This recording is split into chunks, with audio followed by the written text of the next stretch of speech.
David here with Figboot on Pens, back again with another fountain pen review.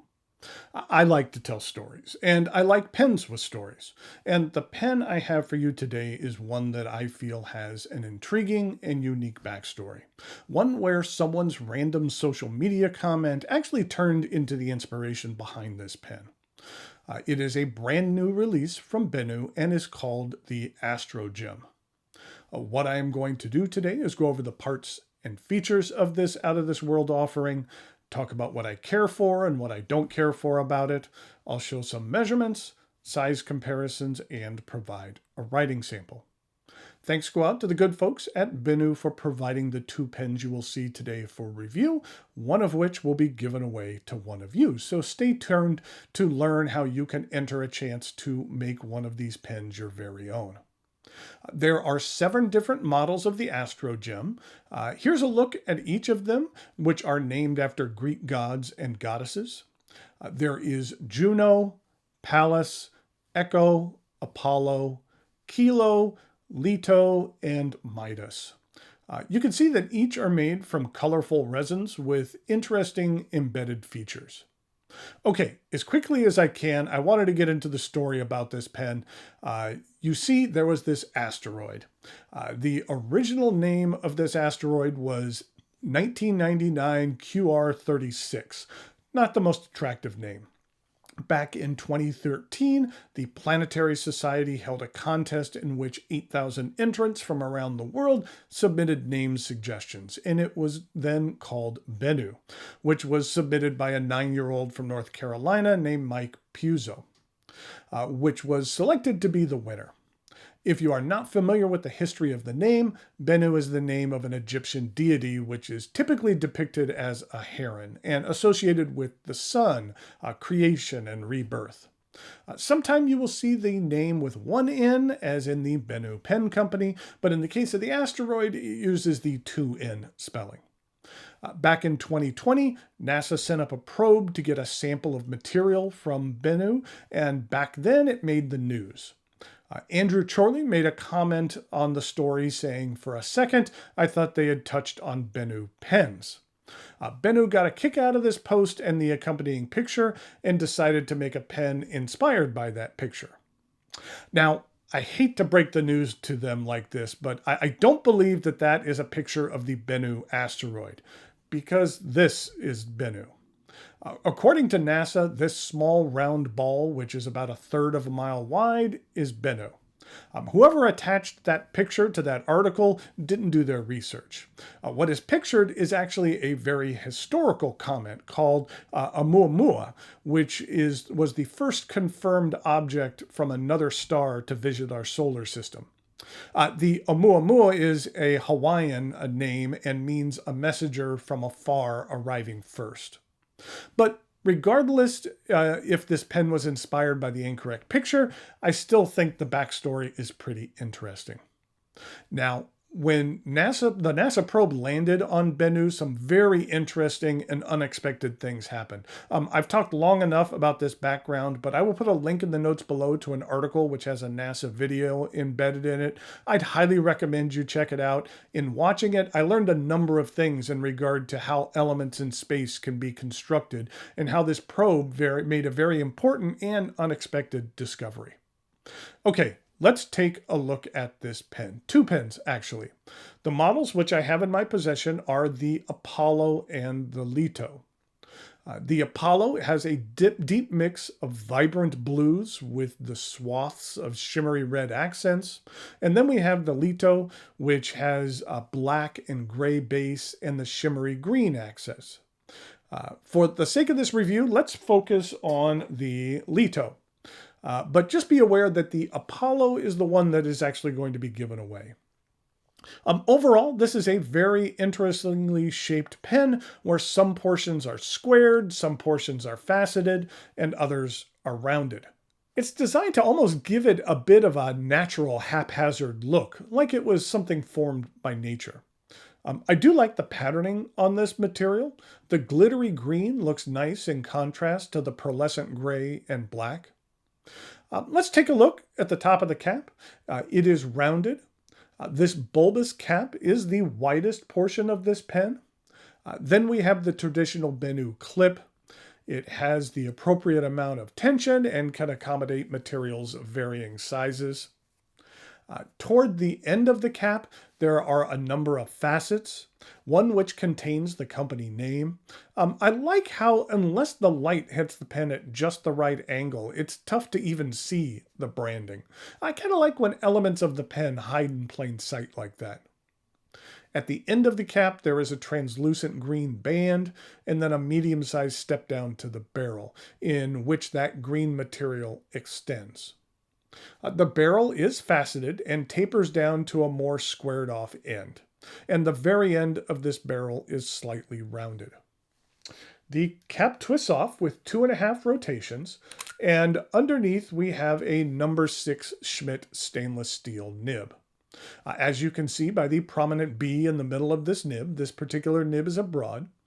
This nib is available in fine, medium, and broad. And here's a look at the plastic feed. The section is made from that translucent green and begins with a prominent flare and then angles up slightly before you reach the resin threads. Then there's a straight segment and then a medium-sized step up to the remainder of the barrel. Since this material is a bit translucent, it also acts as an ink window so you can get a decent look at your ink situation. I do like the thickness and length of this section. It's long enough to accommodate a wide variety of grip styles, and the thread and back portion of the section aren't uncomfortable if your grip should come into contact with them. The cap does post, and it does post securely, but I can't say that I'm very fond of the mushroom-esque look it provides. Since this pen is plenty long enough to use unposted, that's how I personally prefer to use it. This is a cartridge converter pen. It accepts standard international cartridges, and a converter is provided. While there is a seam right here from the section to the barrel, I'd assume that eyedropping would still be fine with this pen. You might want to try it on your own with your specific pen just to make sure. The Benu AstroGem is available from a large number of retailers and sells for $175, which I don't feel is out of line with the gamut of other Bennu offerings. Okay, in regard to the giveaway, as a reminder, it is the Apollo, which is this version right here, which you could win. It has a medium nib, and I'll make this simple. You need to be a subscriber to this channel. There'll be a link in the notes below to where you can fill out a form where you enter your name and an email address, as well as an answer, an optional question. 72 hours after posting this video, I will randomly select a winner, and I will email you directly and then get your contact information. I have not seen as much scamming attempts lately on YouTube, but if someone should reply to your YouTube comment saying that you have won, please ignore them. They are trying to scam you. I will email the winner directly to the email address they specify, and it will be fairly obvious it's coming from me, as opposed to someone trying to scam money out of you. So please don't fall for those shysters. Okay, enough of that. Now it is time for some measurements, size comparisons, and a writing sample.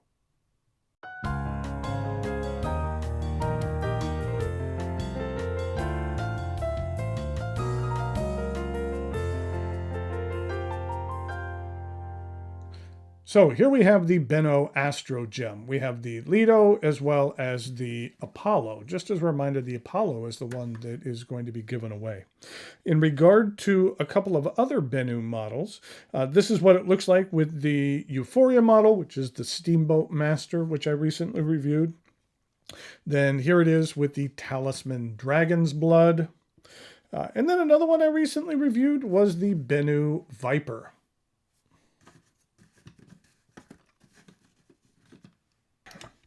In comparison to some non-Bennu pens, we had a Lamy All-Star and a Faber-Castell Lume. And then this is the TWSBI Diamond 580 Iris.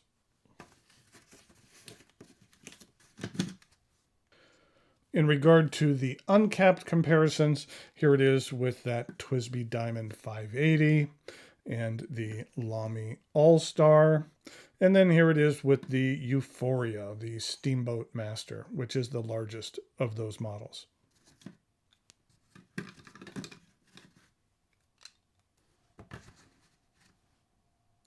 So here we go with the writing sample for the Benu AstroGem.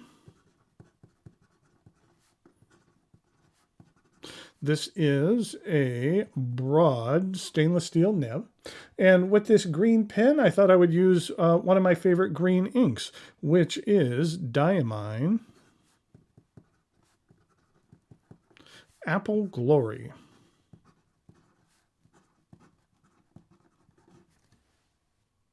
This is what the ink looks like. It's just a nice, vibrant green. This is what it looks like in comparison to Mont Blanc's Irish Green, as well as Papier Plume's Neutral Ground. This is what the 80 milliliter bottle looks like. I always like it when Diamine actually puts the name of the ink on top. I think it makes it easier to organize and sort, and so I've always enjoyed that. And here we go with the rest of the writing sample.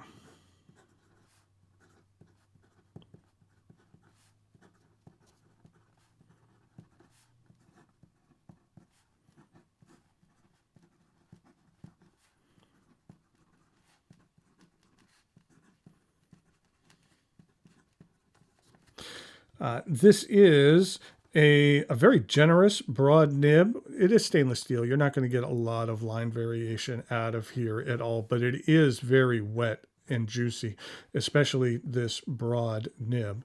You can see here that it lays down a decent amount of ink. In regard to reverse writing, it is a little scratchy. I wouldn't say that's the strength of this nib, but I do feel that that Schmidt nibs are a bit underrated. I have enjoyed the ones that I've used. And in regard to fast writing,